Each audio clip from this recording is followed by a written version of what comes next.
किया था, लिखा था। और वो लिखा हुआ आज हमारे पास पवित्र कबीर सागर जी के अंदर, पवित्र कबीर जी की साखियों में, पवित्र शब्दावलियों में हमारे पास उपलब्ध है, और पवित्र कबीर बीजक में। वैसे कबीर बीजक कबीर सागर से ही निकसित एक अलग से ग्रंथ उन्होंने वाणी छांट कर बना ली। तो वो परमात्मा ने स्वयं आकर के ज्ञान दिया था। और उस समय परमेश्वर स्वयं कहा करते थे कि तुम जिन प्रभुओं की पूजा कर रहे हो, श्री ब्रह्मा रजगुण, श्री विष्णु सतगुण और श्री शिव जी तमगुण, ये नासवान हैं, इनकी जन्म मृत्यु होती है। ये समर्थ परमात्मा नहीं है, ये केवल आपको अपना किया कर्म ही दे सकते हैं, उसमें कोई परिवर्तन ये प्रभु नहीं कर सकते। इनका भी विनाश होगा और इनके आश्रित प्राणी भी विनाश को प्राप्त होंगे। तो ये पूर्ण मोक्ष नहीं हुआ। और गीता जी अध्याय नंबर 15 के श्लोक 16 में 2 पुरुष बताए हैं। सरपुरुष ये ब्रह्म है, इसको सरब्रह्म भी कहते हैं, काल रूपी ब्रह्म भी इसी को कहते हैं। और अक्षर पुरुष ये परब्रह्म कहलाता है। ये दोनों पुरुष नासवान है, दोनों भगवान नासवान है प्रभु। और इनके अंतर्गत जितने प्राणी हैं वो भी नासवान है। केवल आत्मा तो किसी की भी नहीं मरती, कुत्ते की भी नहीं मरती। गीता जी अध्याय नंबर 15 के श्लोक 17 में तुरंत कहा कि उत्तम पुरुष है तू अन्य परमात्मा इति उदाहरते। वो श्रेष्ठ परमात्मा वास्तव में भगवान तो कोई और है जिसे परमात्मा कहते हैं, जो परमात्मा कहलाता है और वो ही तीनों लोकों में प्रवेश करके सबका धारण पोषण करता है। वो अविनाशी परमेश्वर है। तो उस समय इन नकली गुरुओं ने, नकली ब्राह्मणों ने, ब्राह्मण का अर्थ यहां पर कोई जाति विशेष से नहीं है। पुण्यात्मा, ब्राह्मण सोए जो ब्रह्म पछाणे और पंडित सोए जो पिंड की जाने। जैसे पहले कोई वैद्य होता था, बहुत ही अच्छा वैद्य था, नब्ज नाड़ी देख करके रोग जान लेता था, अच्छी औषधि देता था, रोगी स्वस्थ हो जाता था। धीरे धीरे उसकी प्रसिद्धि फैल गई। उसके 1-2 पीढ़ी तक भी वैद्यगाई करते रहे। उसके बाद उनके अनुयायी जो है वैद्य का काम करना छोड़कर अन्य कार्य करते हैं, तो भी वे अपने साथ में वैद्य लिखते हैं। जैसे राज सिंह वैद्य, और वो दुकान खोल रहा है परचून की।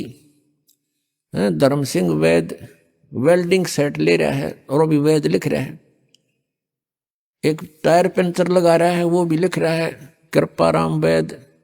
जबकि उनके पूर्वज तो वैद्य थे। अब वो वैद्य नहीं है, वो केवल सरनाम बना लिया उन्होंने, सरनेम। ऐसे ही जो ब्राह्मण पंडित अब वर्तमान के हैं, ये ब्राह्मण नहीं है तो सिर्फ उस वैद्य लिखन लागे शर्मा और पंडित। ये वो पंडित ब्राह्मण नहीं है। ये क्रिया करते हैं, कोई खेती करता है तो ब्राह्मण वो भी लिखता है, किसी ने कोई और दुकान खोल रखी है वो भी पंडित जी लिखता है। तो ये पंडित नहीं है, वो तो उस वैद्य वाली परंपरा से वो लिखन लाग गए। मेरे पूज्य गुरुदेव जी इस ब्राह्मण परंपरा से संबंध रखते थे। संसारिक शब्दों में कहें कि वो ब्राह्मण थे, पंडित थे। गांव पैंतावास बड़ा, जिला भिवानी, भिवानी से दादरी रोड के ऊपर, दादरी से 10 किलोमीटर पहले जाते समय, भिवानी से जाते समय राइट हैंड को एक बड़ा पैंतावास गांव है, सड़क से भी 1-1.5 किलोमीटर अंदर की ओर, मेन रोड से। तो वहां मेरे पूज्य गुरुदेव जी का जन्म हुआ। वो 16 वर्ष की आयु में घर त्याग कर परमात्मा प्राप्ति के लिए घर छोड़कर चले गए थे। आगे उनको कबीरपंथी संत मिल गए, और मेरे जो दादा गुरुजी थे, यानी मेरे पूज्य गुरुदेव जी के पूज्य गुरुदेव, वो गांव छावला दिल्ली में, गांव छावला के जाट थे और उन्होंने काशी विद्यापीठ से शिक्षा ग्रहण कर ली। वो भी घर छोड़कर चले गए थे 15-16 साल की आयु में। उनके गुरुदेव ने, हमारे दादा गुरुदेव के गुरुजी ने उनको शिक्षित करा दिया था। वो 4 विषय के आचार्य हो गए थे और वो जाट होते हुए अपनी जो पदवी लिखते थे, अपनी डिग्री लिखते थे, पंडित चिदानंद। आज उनका आश्रम है डिस्ट्रिक्ट सोनीपत, खरखोदा के पास एक गोपालपुर गांव है। गोपालपुर गांव में मेरे पूज्य गुरुदेव के गुरुदेव यानी हमारे दादा गुरुजी का आश्रम है। उसके ऊपर लिखा हुआ मोटे अक्षरों में पंडित चिदानंद जी आश्रम, यानी वो जाट होते हुए पंडित लिखते थे। हमारे गुरुजी ब्राह्मण होते हुए ब्राह्मण नहीं संत लिखते थे, स्वामी लिखते थे। वो कहते थे ब्राह्मण नहीं हूं मैं संत हूं। तो यहां ब्राह्मण उसको, पंडित उसको कहते हैं जो गुरु पद पर और वैसे जो शिक्षा ग्रहण कर लेता है। वैसे तो परमात्मा का ने डेफिनेशन बता दी, पंडित सोए जो पिंड की जाने, ब्राह्मण सोए जो भगवान पहचाने। वो ब्राह्मण होता तो हम ब्राह्मण हो गए, हम ही पंडित हो गए, क्योंकि हमने खोज लिया उस भगवान को ढूंढ लिया, पहचान लिया उस मालिक को। तो अब हम इसलिए डिफाइन करना पड़ता है कि कोई बेदक ना जा बीच में, कि तो ब्राह्मणा ने बूढ़ा बतावे। तो वो नकली जो ब्राह्मण थे, जो वेदों से परिचित नहीं थे और पवित्र पुराणों से परिचित नहीं थे, पवित्र गीता जी के ज्ञान से वो परिचित नहीं थे, वो विरोध किया करते थे परमेश्वर कबीर देव जी का कि कबीर अशिक्षित है, ये सदग्रंथों को नहीं समझ सकता, इसको अक्षर ज्ञान नहीं है, जिस कारण से ये ब्रह्मा विष्णु महेश की बेइज्जती करता है, हमारे देवताओं को हीन बताता है, इनको नासवान बताता है, ये निकम्मा व्यक्ति है, इसकी बातें मत सुनना। और पूरे हिंदू समाज में कबीर परमेश्वर जी का बहुत विरोध करवा दिया और भी बहुत सारी अफवाहें उनके साथ जोड़ दी। उद्देश्य उनका ये था कि कोई भी कबीर जी के निकट ना चला जा, और कबीर जी के निकट चले गए तो तुम्हारी दुकानें बंद हो जाएंगी। और परमात्मा 600 वर्ष पहले कहा करते थे, धर्मदास ये जग बोराना, कोई न जाने पद निर्वाणा, यही कारण मैं कथा पसारा, सबसे कहिए एक राम नियारा। अपनी प्यारी आत्मा धर्मदास जी को परमेश्वर कबीर देव जी 600 वर्ष पहले ये बता रहे हैं कि हे धर्मदास, ये पूरा समाज, पूरा विश्व विचलित है, किसी को भी मोक्ष मार्ग का ज्ञान नहीं, कोई न जाने पद निर्वाणा, यही कारण मैं कथा पसारा, जग से कहिए एक राम नियारा। यही ज्ञान जग जीव सुनावो, सब जीवों का भरम नसावो, अब मैं तुमसे कहूं चिताई, तेरे देवन की उत्पत्ति भाई। एक धर्मदास नाम के बहुत श्रद्धालु थे और उसका पवित्र हिंदू धर्म में जन्म था, जिस कारण से वो श्री ब्रह्मा जी, श्री विष्णु जी, श्री शिव जी के कट्टर पुजारी थे। ब्रह्मा जी की तो पूजा कोई करता नहीं, लेकिन विष्णु जी के वो, श्री विष्णु जी के वो कट्टर पुजारी थे। भगवान शंकर को भी सामान्य दृष्टि से देखते थे, जैसे हम सभी हिंदू ऐसे ही करते थे। और जैसे भी उन्होंने एक गुरु भी धारण कर रखा था, रूपदास जी। अपने रूपदास गुरुदेव जी के बताए मार्ग अनुसार वो हरे कृष्ण हरे राम का जाप करते थे। राधे राधे श्याम मिला दे सीताराम राधे श्याम। और ओम नमः शिवाय, ओम भागवते वासुदेव नमः, एवं नमः, ये पता नहीं कितने नमः बना रखे इन्होंने। तो ये सभी जाप किया करते थे वो सब। परमात्मा अपनी लीला अनुसार, अपनी महिमा अनुसार जो लीला करता है, जिसके विषय में वेद गवाही देते हैं कि वो परमात्मा कौन है। देखो पुण्यात्माओं, वेदों को पवित्र हिंदू समाज एक बहुत ही आदर की दृष्टि से मानता है और पूरा हिंदू समाज वेदों पर आधारित है। उसके बाद उसी के समांतर पवित्र 18 पुराणों को भी हम सामान्य दृष्टि से, आदरणीय दृष्टि से ही देखते हैं। श्रीमद् भगवत गीता को भी हम एक बहुत पवित्र सदग्रंथ मानते हैं। अब उन सदग्रंथों में क्या क्या मैटर है, क्या विवरण है, ये आज तक हमें नहीं पता था। हम ये अवश्य मानते थे कि वेदों में जो लिखा है वो बहुत अच्छा है, वो सत्य है। और वेदों में कौन सी मेडिसिन की वो तो है नहीं, वो बुक, वो तो भगवान ने के विषय में जानकारी है सारी। वो परमात्मा कौन है, वो परमात्मा कैसा है, वो परमात्मा करता क्या है, वो लीला करता क्या है, किस रूप में रहता है, ये सारा ज्ञान वेदों में लिखा था। लेकिन वेद संस्कृत में थे और संस्कृत भाषा का जानने का अधिकार केवल एक वर्ग को था, एक वर्ग को था, ब्राह्मण को। अब इन ब्राह्मणों ने, जैसा भी ऋषियों ने पढ़ा इन अपने वेदों को, ये नहीं समझ सके वेदों के गूढ़ रहस्यों को, क्योंकि इनके पास तत्व ज्ञान नहीं था। अब देखो, इन्होंने वेदों को पढ़ा और श्रीमद् भगवत गीता को पढ़ा। श्रीमद् भगवत गीता अध्याय नंबर 4 के श्लोक नंबर 34 में कहा कि उस तत्व ज्ञान को, कौन से तत्व ज्ञान को? श्रीमद् भगवत गीता अध्याय नंबर 4 के श्लोक नंबर 32 में कहा कि वो तत्व ज्ञान जो परमात्मा ने अपने मुख कमल से आकर बोला है, वो तत्व ज्ञान है। और उसमें यज्ञों की अर्थात धार्मिक अनुष्ठानों की जानकारी बहुत विस्तार के साथ है।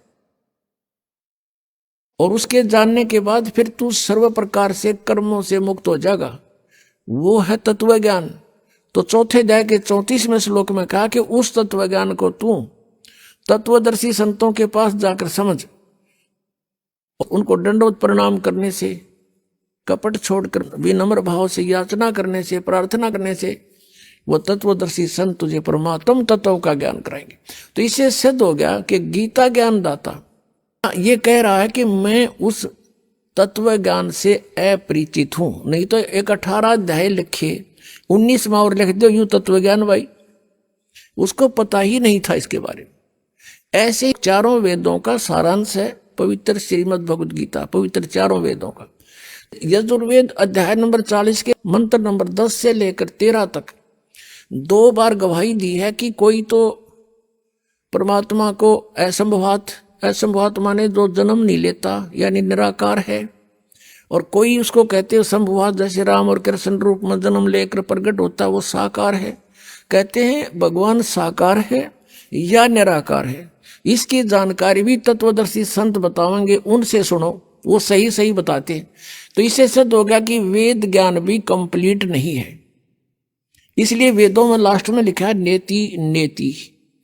नेति का अर्थ होता न इति, इति माने एंड, अंत, न माने नहीं। हमने जो ज्ञान दे दिया ये पूर्ण नहीं है, ये इतना ही नहीं है। तो इससे सिद्ध हो गया कि वेद भी इनकम्प्लीट ज्ञान रखते हैं। तो इन महापुरुषों ने, ब्राह्मणों ने, ऋषियों ने, जैसे ब्रह्मा ने, विष्णु ने, शिव जी ने, इन सभी ने वेदों को पढ़ा और वेदों में भी पढ़ने के लिए ड्यूटी लगा दी ब्रह्मा की कि आप इनको पढ़ो और अच्छी तरह समझो और हमें समझाओ। तो ब्रह्मा को ब्राह्मण कहने लगे।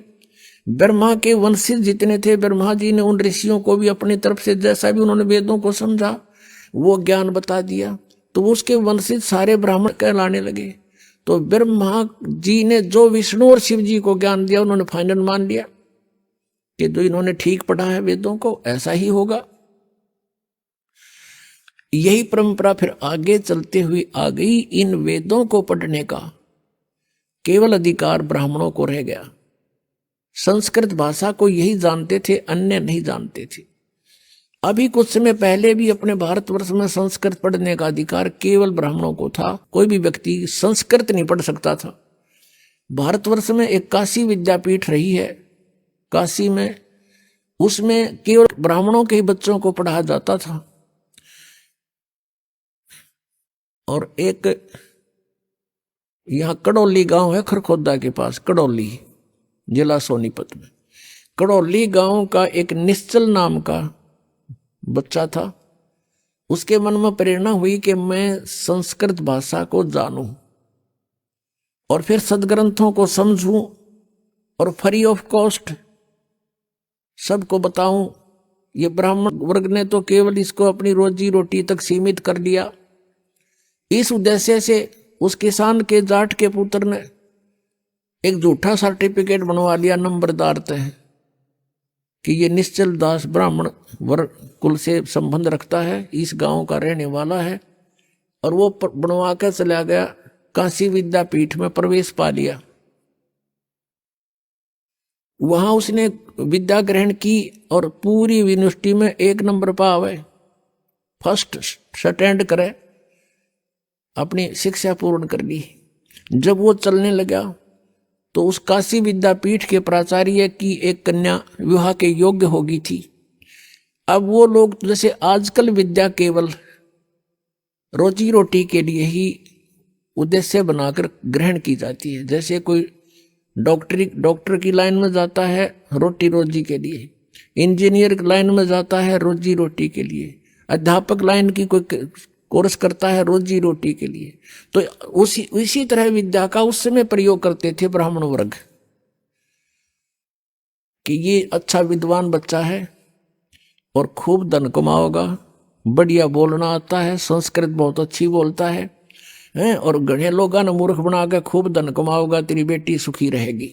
वो निश्चल नाम था उस बच्चे का।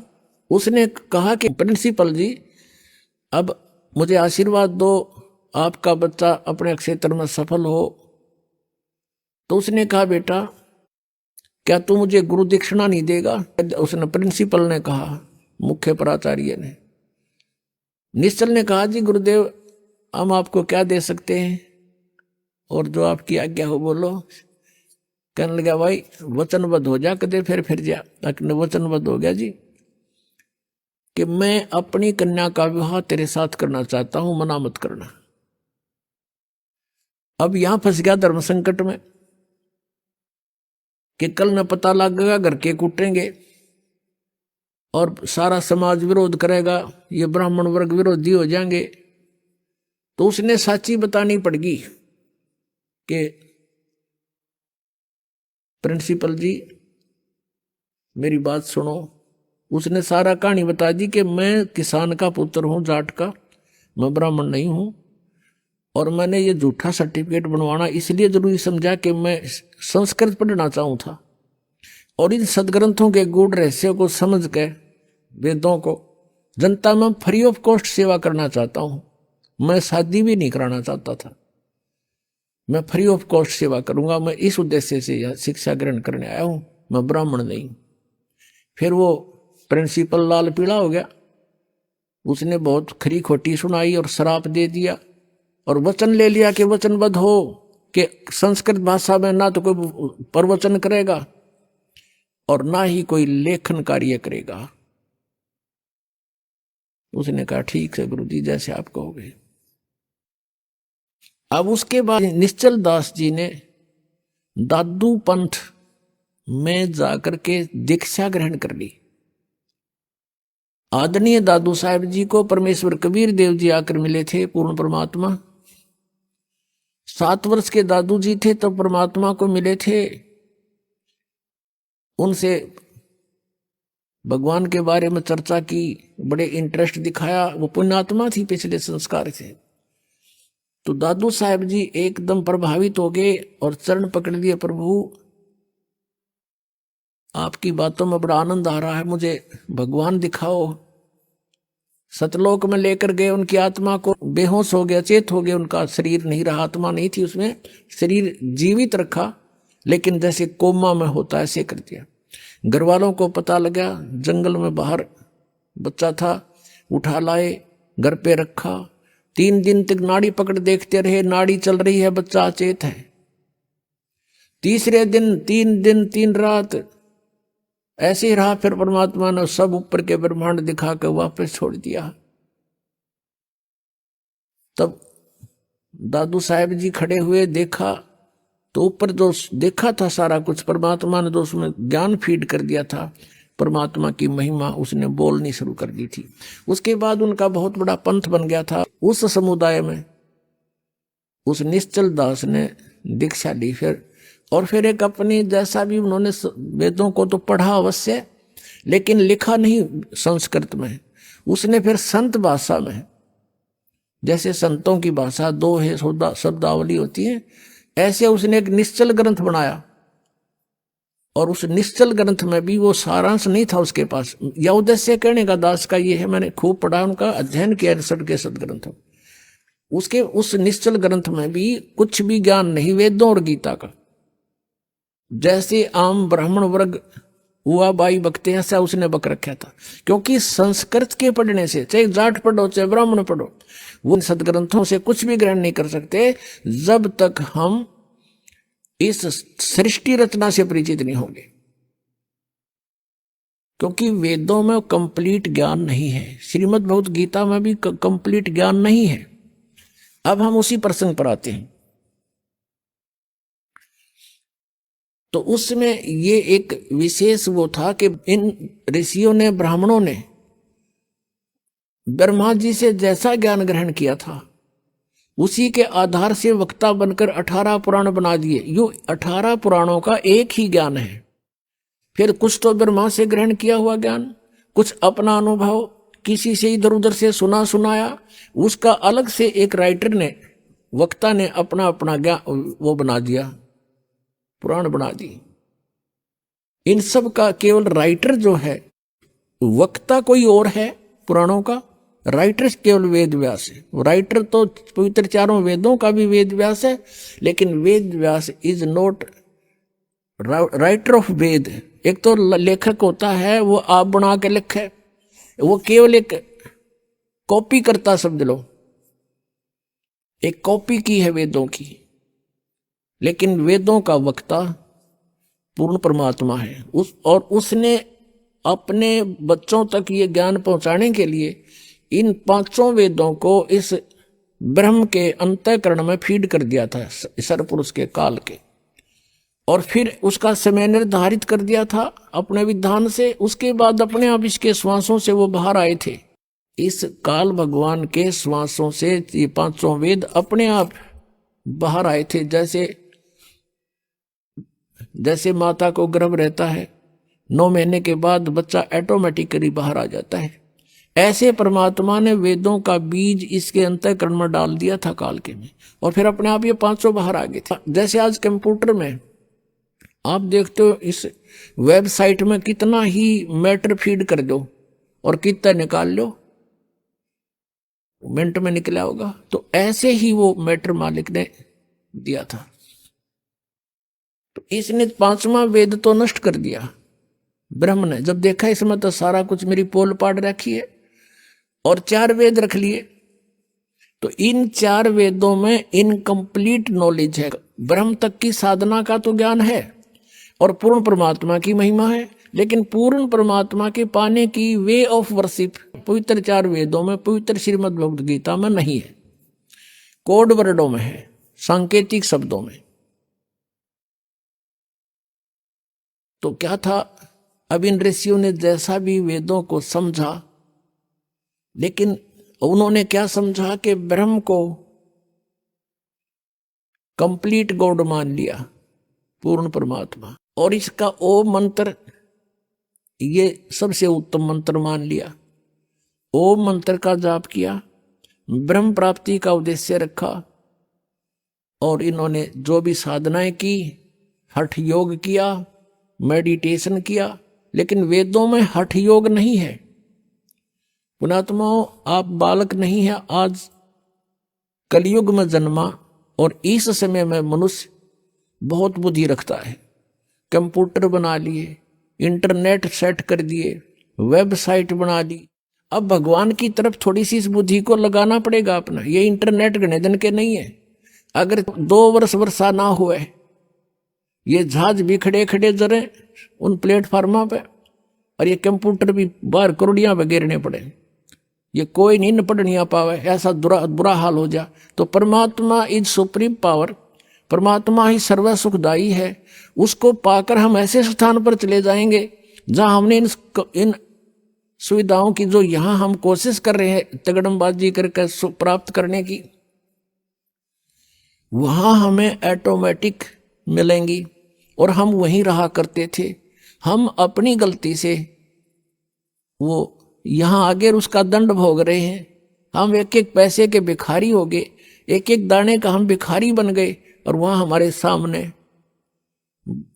भरे पूरे भंडार थे, सदाबहार वृक्ष थे, फलदार वृक्ष थे, किसी चीज का अभाव नहीं था। सरोवर भरे थे दूधों के, सतलोक के अंदर अमृत आहार किया करते थे।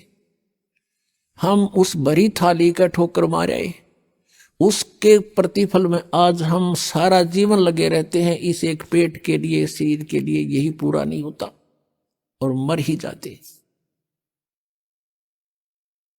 तो कहने का भाव ये है कि हम ये हठ योग जो है किसी भी वेद में नहीं है। ये हठ योग इन्होंने कैसे शुरू कर दिया? ब्रह्मा जी की उत्पत्ति में लिखा है।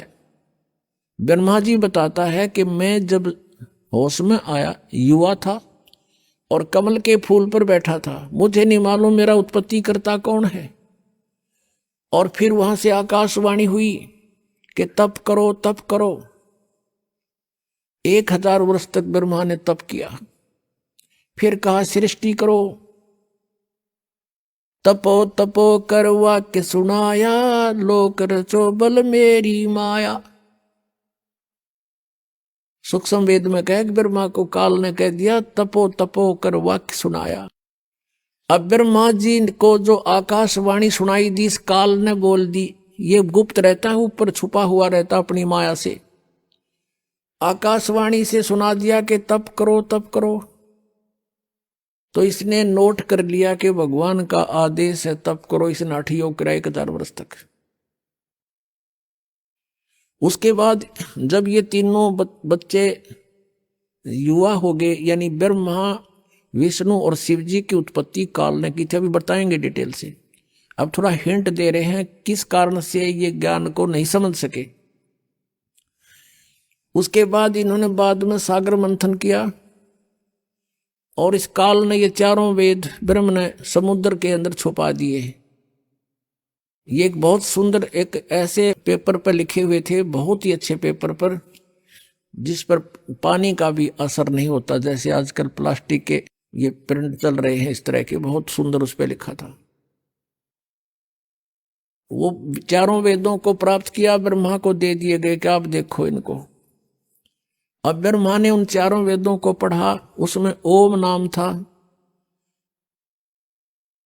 और ओम नाम को पूर्ण परमात्मा का मान के और ब्रह्म को कंप्लीट गॉड मान करके उसने वेदों का निष्कर्ष यही निकाल दिया कि ओम मंत्र है, नथिंग एल्स, और ब्रह्म परमात्मा है, ये सब कुछ यही है।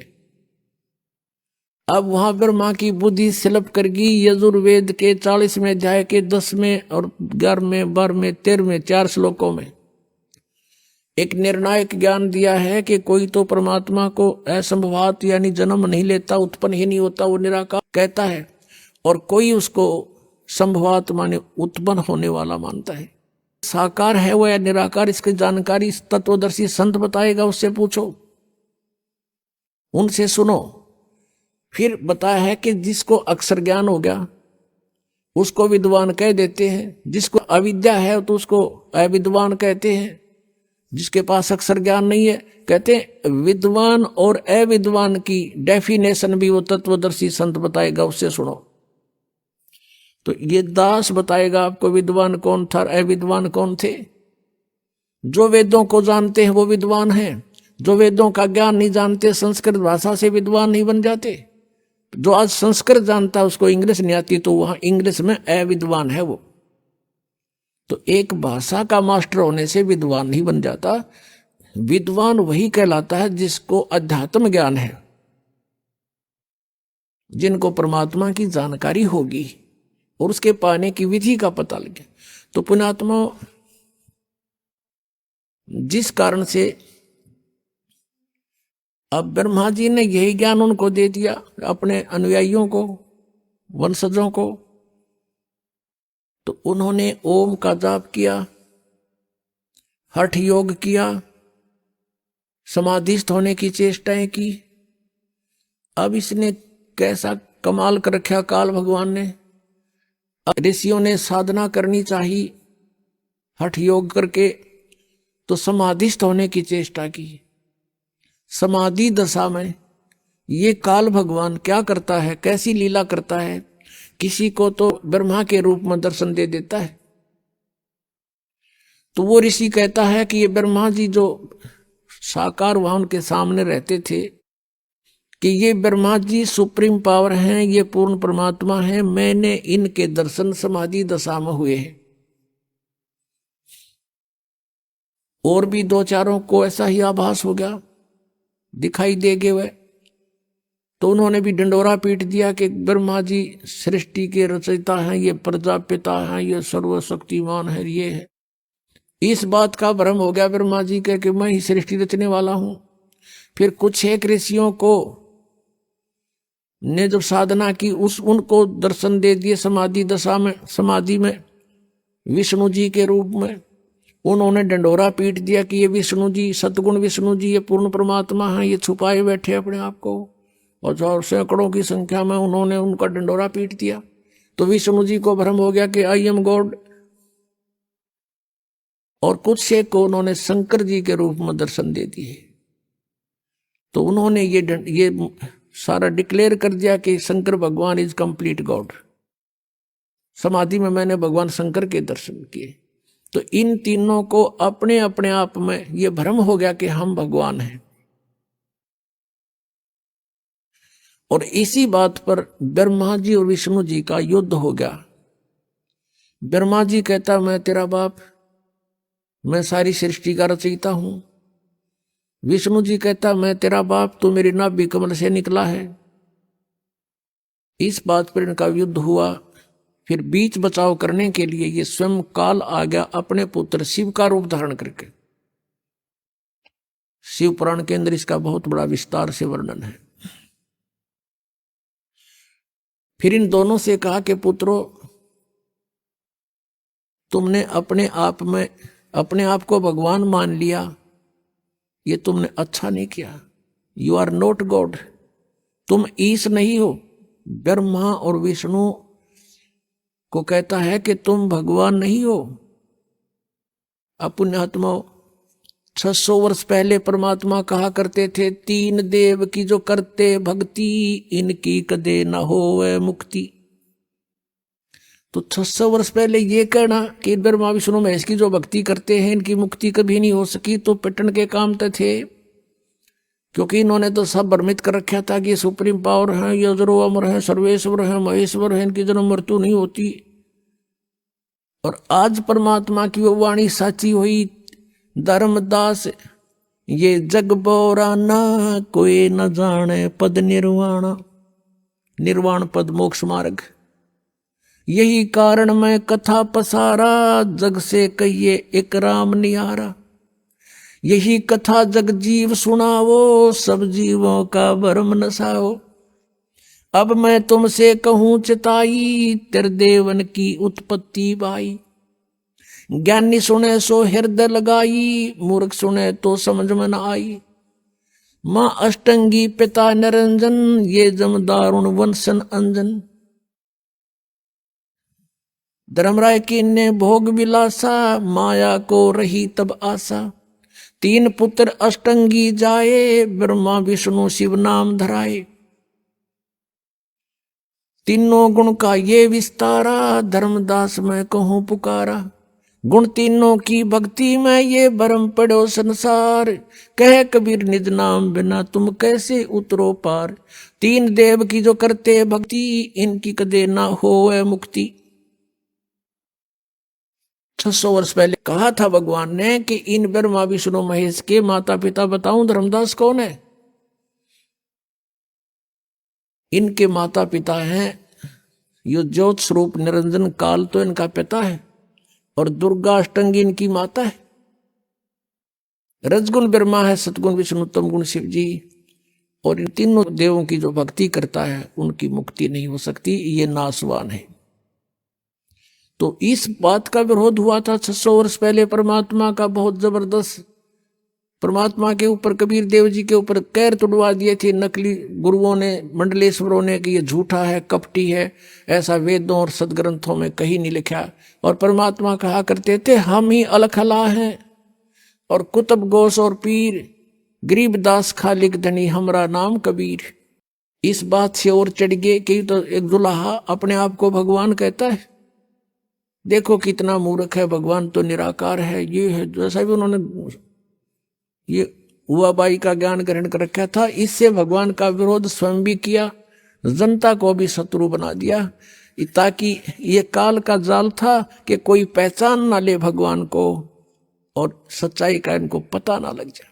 पुण्यात्मा पहले तो ये दिखाते हैं कि परमात्मा कैसी लीला करता है। इन वेदों में भगवान साकार लिखा है, और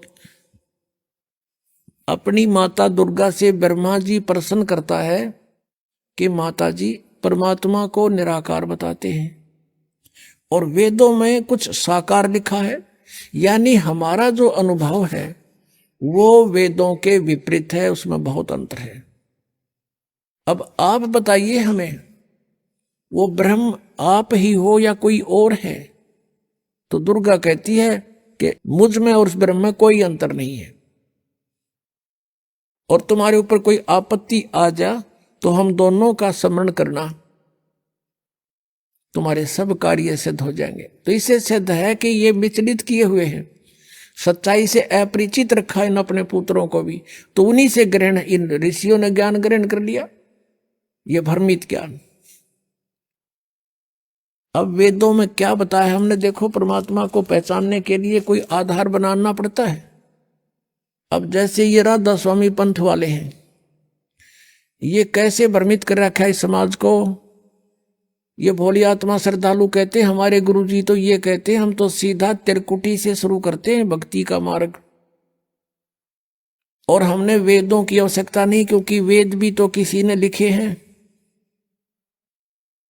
और हमारा ज्ञान तो वेदों से बहुत ऊपर का है। जो श्री शिवदयाल जी परम धड़ी के हैं, उसको उस हजूर साहब ने आप आके भेद खोला है उस सचखंड का।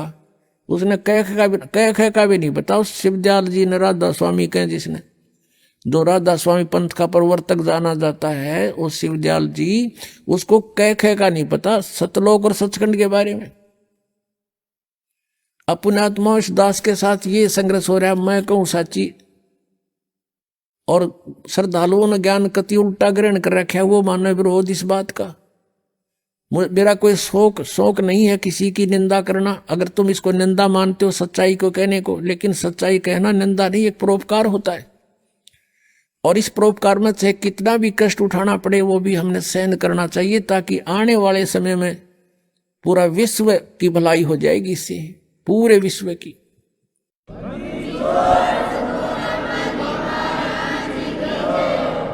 जैसे पहले अपने हिंदू समाज में एक सती प्रथा थी, किसी का पति मर जाता था तो उस लड़की को साथ फूंका करते थे। तो उसके लिए संघर्ष किया बुद्धिमान व्यक्तियों ने कि ये गलत बात है, अपने संस्कार बस कोई भी कभी मर सकता है, ये क्या मतलब उसने गेल्ला फूको, ऐसा निर्दयी, ऐसा जुल्म, ऐसा कहर टूट रहा है। तो उसका भी बहुत विरोध हुआ था, लेकिन उन्होंने संघर्ष किया कि नहीं ये गलत कार्य है, ऐसा नहीं होना चाहिए। अब देखो धीरे धीरे खत्म हो गया, अब सब सुखी हो गए। तो ऐसे ही आज ये वही स्थिति हमारे साथ सब विरोध इसलिए करते हैं कि उनकी दुकानें बंद हो जाएंगी, उन संतों की जिनने दुनिया को गुमराह कर दिया और उनको नरक भेज रहे हैं, काल के जाल में फंसा रहे हैं, उनका जीवन नष्ट कर रहे हैं। लेकिन दास को कोई परवाह नहीं इस बात की। हम किसी की निंदा नहीं करते। हमारा उद्देश्य किसी कोई धन उपार्जन करना नहीं है। हमारा उद्देश्य केवल सत्य को ऊपर लाना है और पूरे विश्व का कल्याण करना हमारा उद्देश्य है, मानव मात्र का।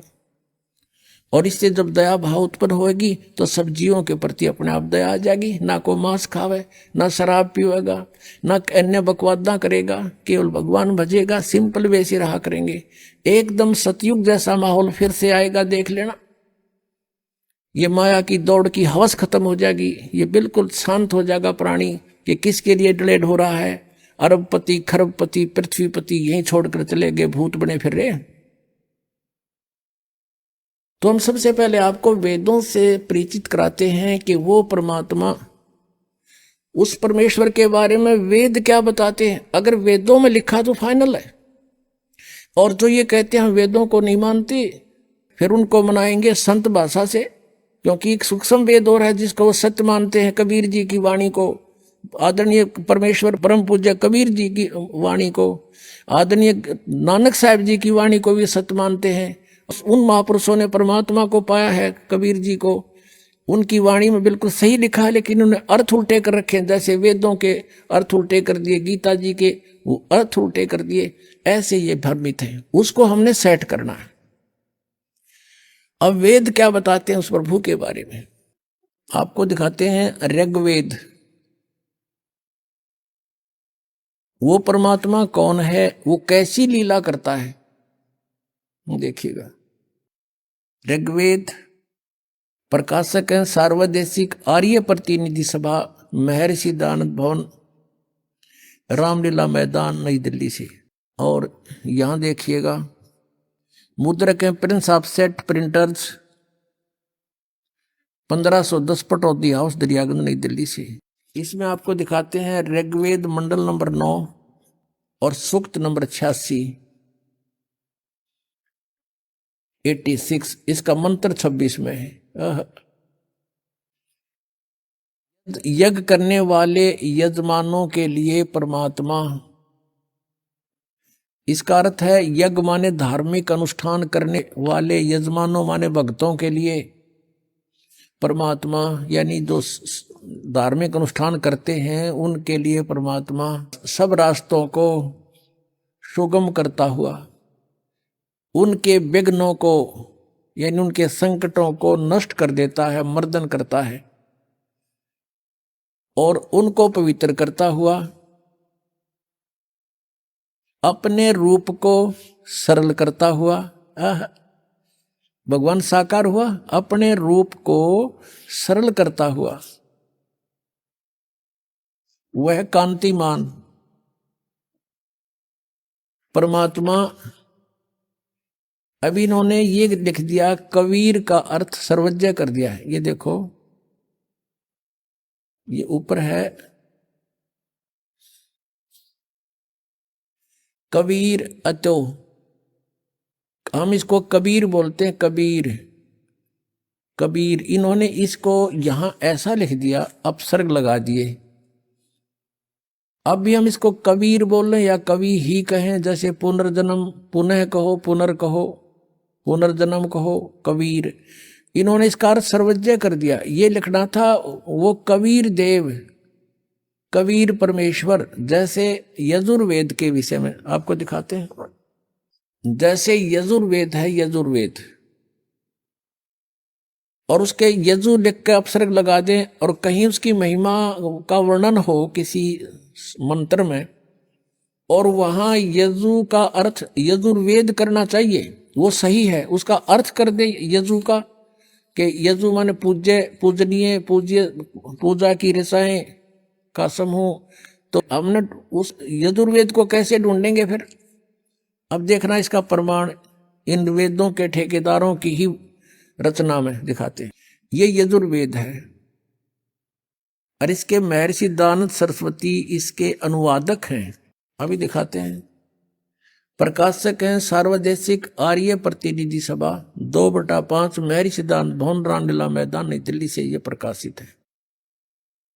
और महर्षि दानंद आर्य समाज प्रवर्तक का अनुवादित है, इसके द्वारा अनुवादित है। ये यहां से छपा है, Prince offset printers 1510 Pataudi house Daryaganj नई दिल्ली से। इसके 36वें अध्याय का प्रथम मंत्र ये है यजुर्वेद भाषा भाष्य, ये है 63 यानी 36वां अध्याय है ये। और इसका ये प्रथम मंत्र है। इसमें क्या लिखा है,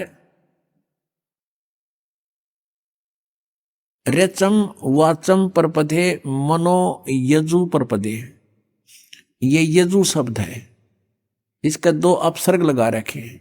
और इसको ऐसे लिख दें, ये देखो ऐसे।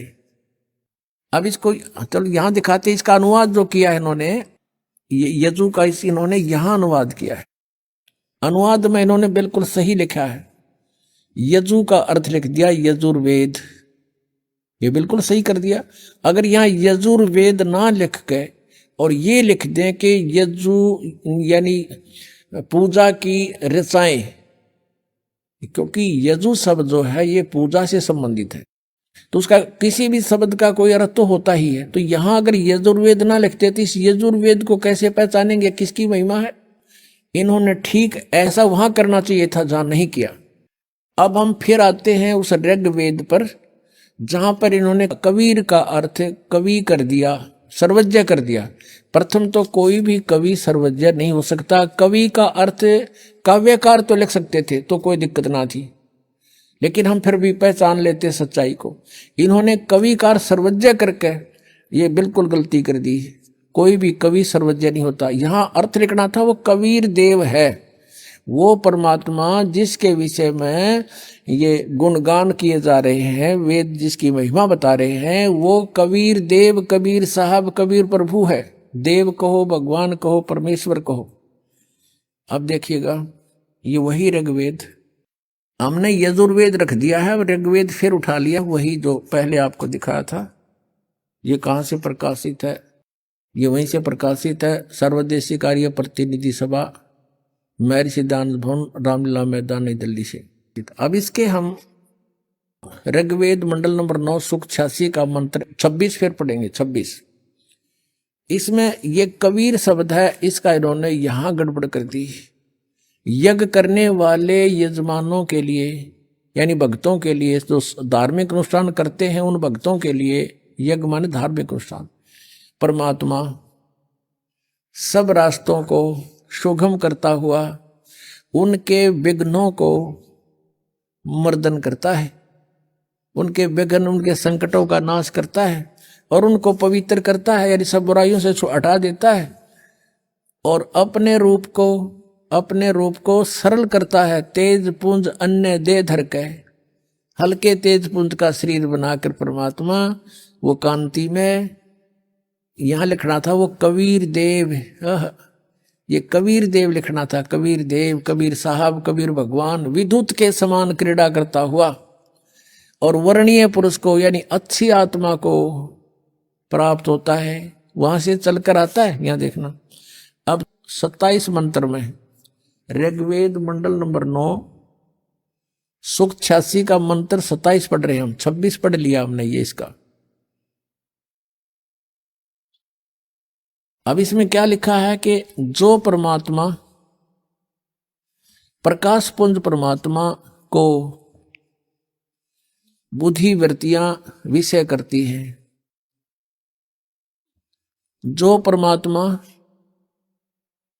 ध्रुवलोक के तीसरे पृष्ठ पर विराजमान है या वहां पर रहता है, ध्रुवलोक के तीसरे स्थान पर, तीसरे पृष्ठ पर, तीसरे भाग पर ऊपर रहता है, यानी एक देशीय भगवान सिद्ध हो गया कि कहीं एक स्थान पर रहता है। और वहां से फिर देखना अब ऋग्वेद मंडल नंबर 9 सूक्त 82 का ये देखिएगा,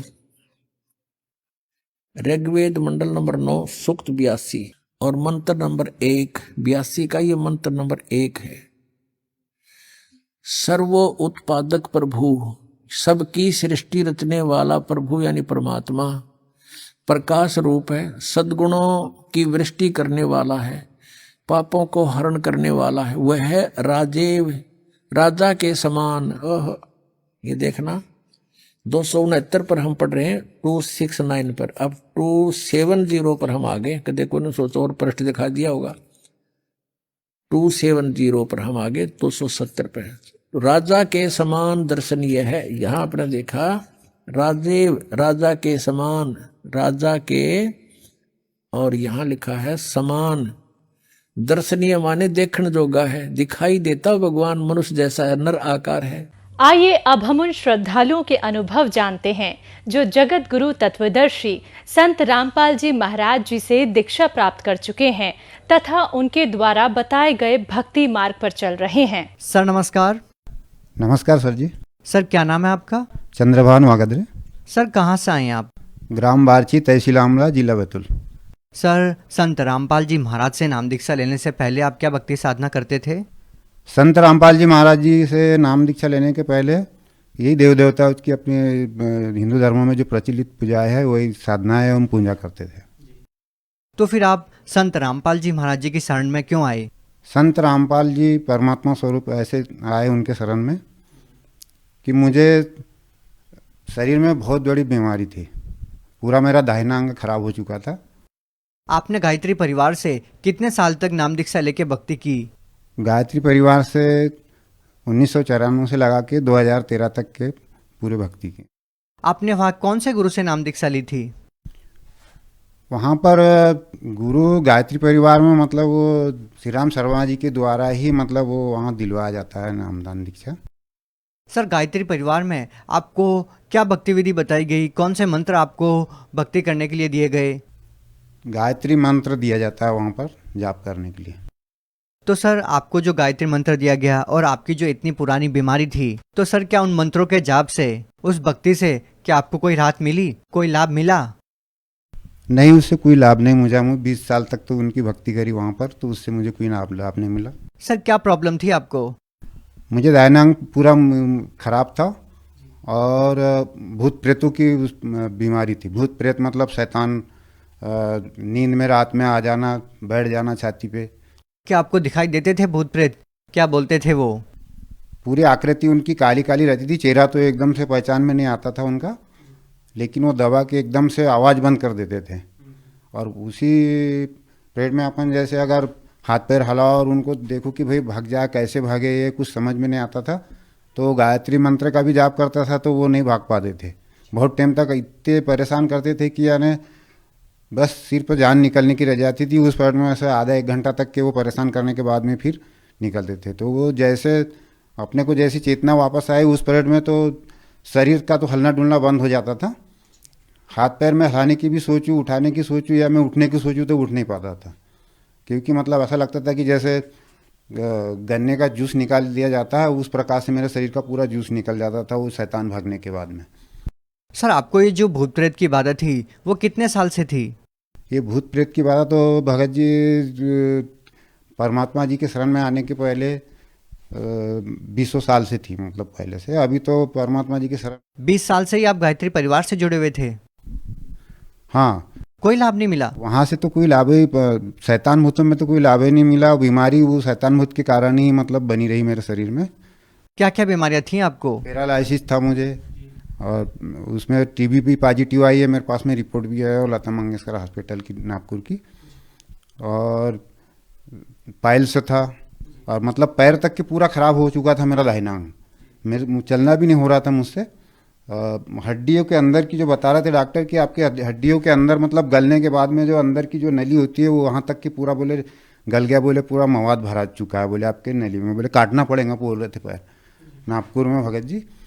तो बोल रहे थे कि डॉक्टर साहब ने बोला कि आपका पैर काटना पड़ेगा। तो सर आपको संत रामपाल जी महाराज के बारे में कैसे पता लगा?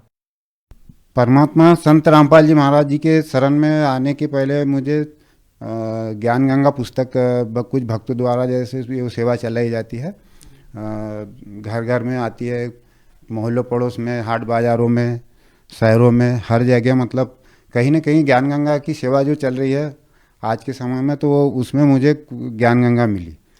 तो ज्ञान गंगा में मैंने मतलब पढ़ा उसको, तो उसमें समझ में आया मेरे कि मैं तो गायत्री परिवार की साधना कर ही रहा हूँ और मेरे शरीर का रोग तो कुछ जा ही नहीं रहा। अभी 20 साल हो गए मुझे।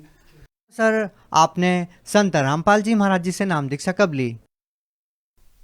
परमात्मा संत रामपाल जी महाराज जी से नाम दीक्षा 2013 सितंबर महीने में ली। तो सर आपको जो 20 साल से भूत प्रेत की बाधा थी, टीबी की बीमारी थी, आपको पैरालिसिस की बीमारी थी, क्या संत रामपाल जी महाराज से नाम दीक्षा लेने के बाद आपको कोई लाभ मिला? हाँ जी, जैसे ही मैंने संत रामपाल जी महाराज जी से नाम दीक्षा ली वैसे ही मुझे लाभ होना शुरू हो गया।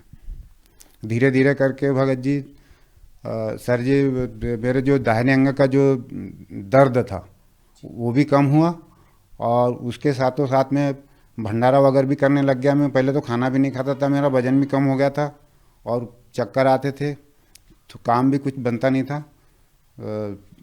इस प्रकार से तो धीरे धीरे करके परमात्मा स्वरूप रामपाल जी महाराज जी से नाम दीक्षा लेने के बाद में 2-3 महीने में भगत जी धीरे धीरे पूरा ही आराम हो गया मुझे।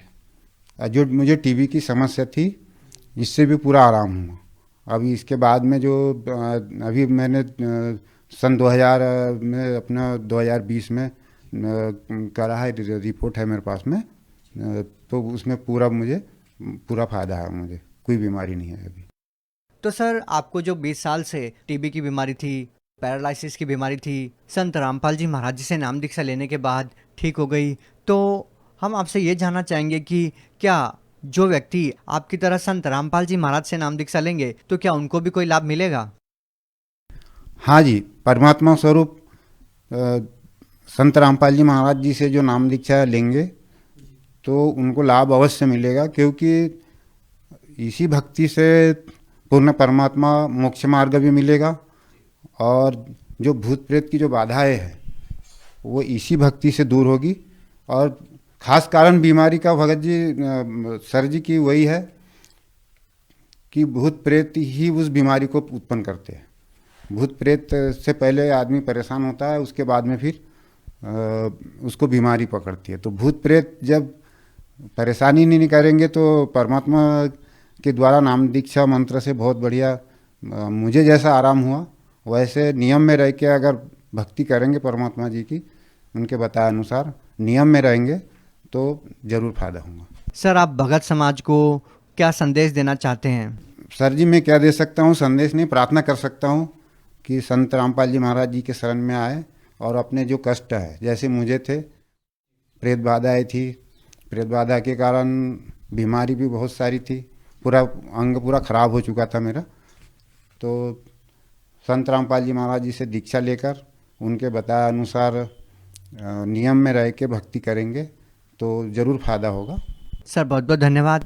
धन्यवाद।